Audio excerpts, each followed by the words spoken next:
J'ai commencé la sculpture il y a environ 5 ans et j'ai à peu près une centaine d'œuvres à mon actif. Après une blessure grave au sport, en fait, je me devais de compenser mon travail de bureau tout simplement par une autre activité manuelle. J'ai ressorti mon outillage de couvreur que j'ai commencé à adopter à peu près à l'âge de 14 ans au lycée Gaudier-Brescat de Saint-Jean-de-Bray. Le zinc, c'est un matériau qui m'a toujours fasciné, tout simplement par ses caractéristiques intrinsèques.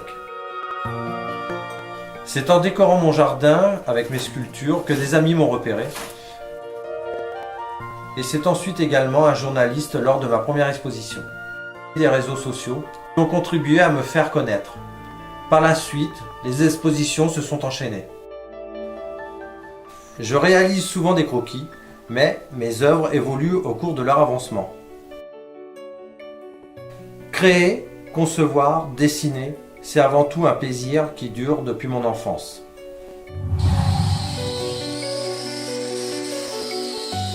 J'adore travailler de mes mains, avoir un contact avec la matière, utiliser des outils et expérimenter le zinc avec d'autres matériaux. Régulièrement, j'achète des feuilles de zinc ou sinon, je récupère du vieux zinc qui peut avoir plus de 50 ans.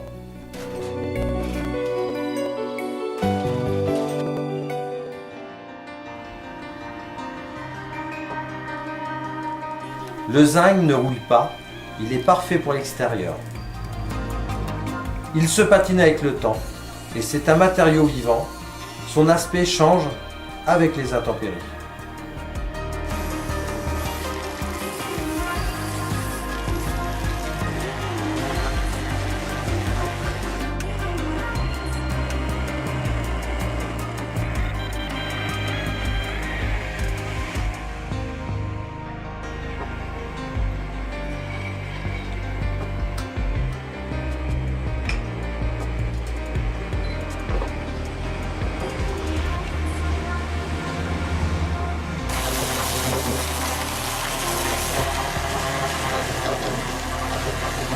Voici Mademoiselle Bizingue, réalisée uniquement avec des disques.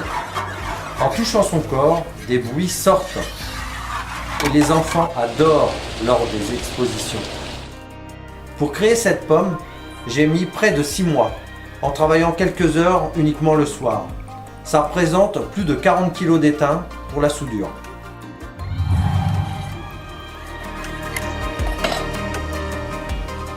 Au fur et à mesure du temps, je fais parfois des découvertes, comme ces lamelles qui s'enroulent lors du découpage. Elles deviendront des cheveux, des cils ou des fleurs.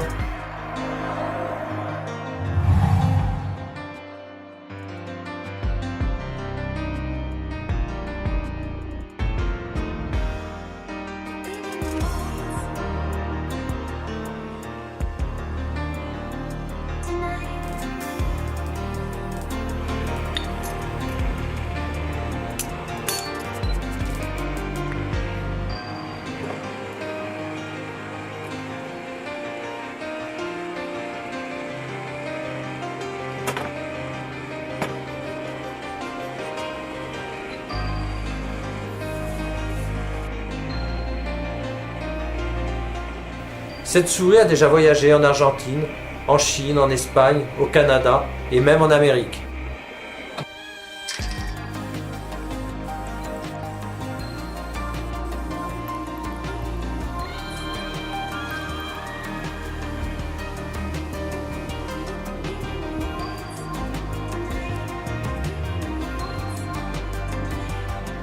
Les enfants sont sensibles à l'émotion que procurent ces souris.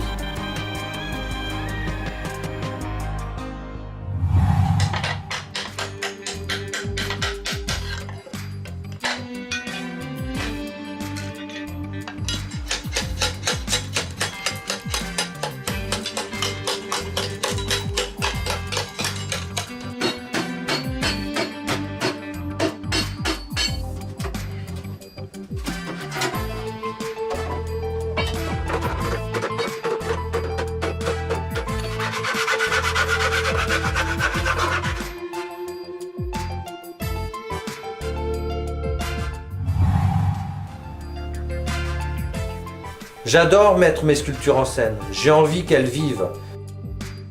Que le zinc se colore et se réchauffe avec le paysage.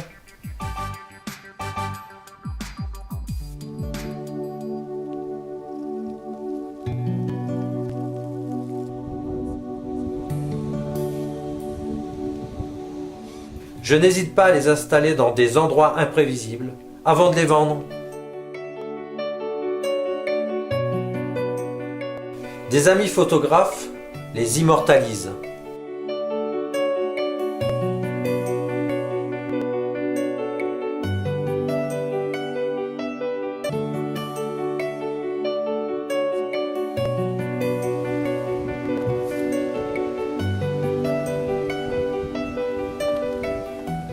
Mon statut d'artiste me permet de vendre mes sculptures.